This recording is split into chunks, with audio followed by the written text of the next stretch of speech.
ଆମେ ଶୁଣିଲୁ ଯେ ଆପଣ ଗୋଟେ ଆଶ୍ଚର୍ଯ୍ୟ ଜିନିଷ ଦେଖିଛନ୍ତି ଯେ ଟଗର ଗଛରେ ଫଳ ଫଳୁଛି, ଏଇଟା କ'ଣ ସତ? ଏଇଟା ସତ, କିନ୍ତୁ ଟଗର ଗଛରେ ଫଳ ହେଇଛି। ହଁ, ଏଇଟା ଏମିତି କ'ଣ ଆପଣ ଆଗରୁ କେବେ ଦେଖିନଥିଲେ? ଆଗରୁ ମୁଁ 20-30 ବର୍ଷ ହେଲା ଏଠି ଇଏ କରୁଛି, କିନ୍ତୁ ବହୁତ ଗୁଡ଼ିଏ ଗଛ ଲଗେଇଛି, କୌଣସି ଫଳ ଦେଖିନି କେତେବେଳେ। କେଉଁ ପ୍ରକାର ଗଛ ଲଗାନ୍ତି? ଏହା ହେଉଛି ଟଗର ଗଛ, ବଡ଼ ଟଗର ଗଛ, ହଁ,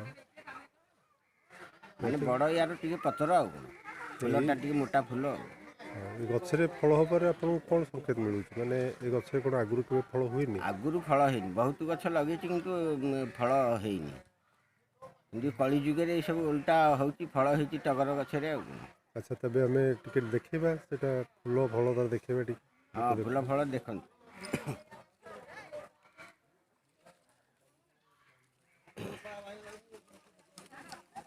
ୟାର ଫଳ ହେଇଛି,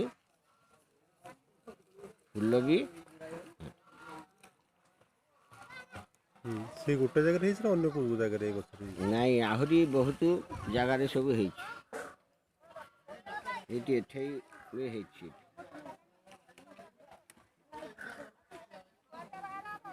ଏଇ ଗଛ ଯାକ ହେଇଛି।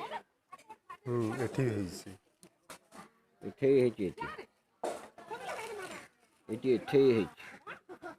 ଆଚ୍ଛା, ଏଇଟା ଫଳ ନା ଫୁଲର କୌଣସି ମାନେ ଏମିତି ଫୁଲ ତିଆରି ହେବାର ଗୋଟେ ନୂଆ ପ୍ରୋସେସ୍? ନାଇଁ, ମୁଁ ଆକୁ ଖୋଲିକି ଦେଖିଲା ଆସିକି ମଞ୍ଜି ବାହାରିଲା। ହୁଁ ହୁଁ ହୁଁ। ମଞ୍ଜି ବାହାରେ ସେଠି ସକାଶୁ ମୁଁ ଆକୁ କହୁଛି ଫଳ। ମଞ୍ଜି ଯଦି ନ ବାହାରିଥାନ୍ତା ତାହେଲେ ଫଳ ଆମେ କାହିଁ କହିଥାନ୍ତେ? କାହିଁ ଗୋଟେ ଫଳ ଛିଣ୍ଡେଇକି ଆମକୁ ଦେଖେଇଲି।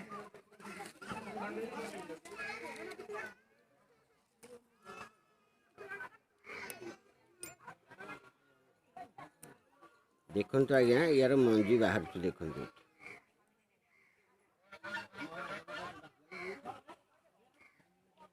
ତାହେଲେ ଏମିତି ଗଛ ଆପଣ କେବେ ଆଗରୁ ଦେଖିନଥିବେ କେବେ ନା? ମୁଁ ଦେଖିନି ଏମିତି ଗଛ, ଏଇ ମଞ୍ଜି ବି ଦେଖିନି। କି ଗଛରେ ବହୁତ ଗୁଡ଼ିଏ ଗଛ ଲଗେଇଛି, କିନ୍ତୁ ଏସବୁ କିନ୍ତୁ ଦେଖିନି।